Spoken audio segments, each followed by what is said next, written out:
A Game of Conkers. Anybody who grew up in England as a kid in the 80s or before, or even the 90s maybe, will know the Game of Conkers.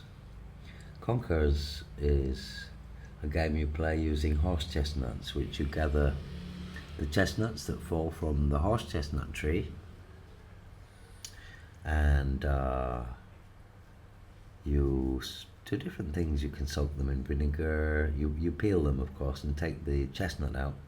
So they're chestnuts, horse chestnuts, not edible human edible chestnuts. And you bake them and soak them in vinegar or do your tricks to make them very hard. And then actually you don't even have to peel them. Yeah, you can have them with the skin on, and the skin gets knocked off slowly until all you've got left is a hard stone-like chestnut.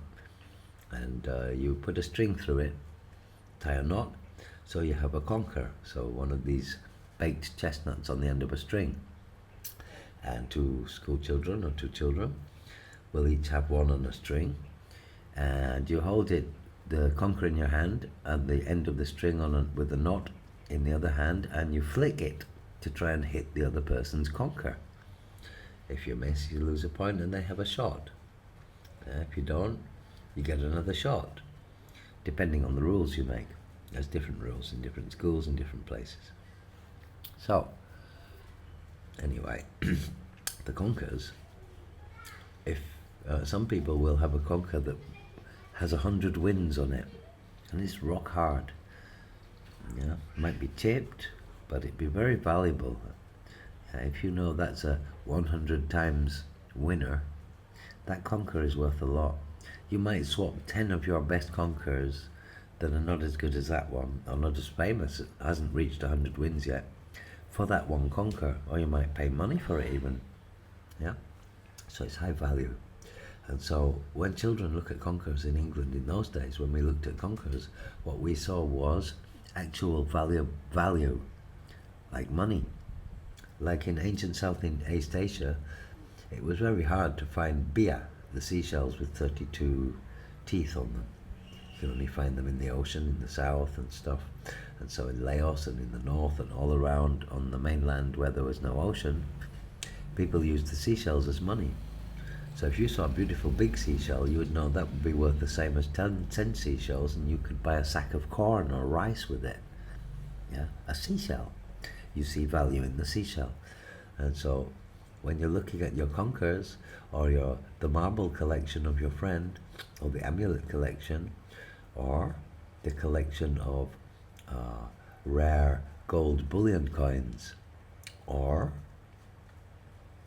piles of paper money, what happens? You start to see desirable things. That's a fantastic conker. That's a 100 times conker winner. That's a $1,000 note. Yeah, that's a great conker. That's a 10 times conker winner. It's not too unattainable, and it might become a 100 times winner if I use it properly. That's a $10 note.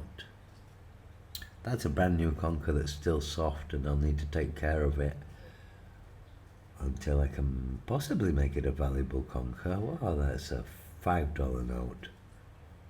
Alright?